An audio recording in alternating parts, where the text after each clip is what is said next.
The Haas Hass TMIP 320V power supply is a 320 volts of direct current power supply with regen used in a Haas TM-1p machine tool.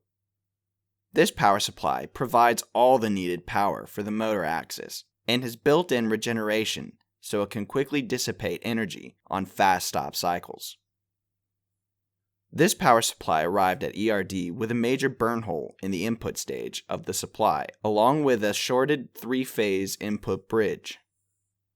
We replaced all the damaged components and repaired the damaged traces, along with performing a complete rebuild.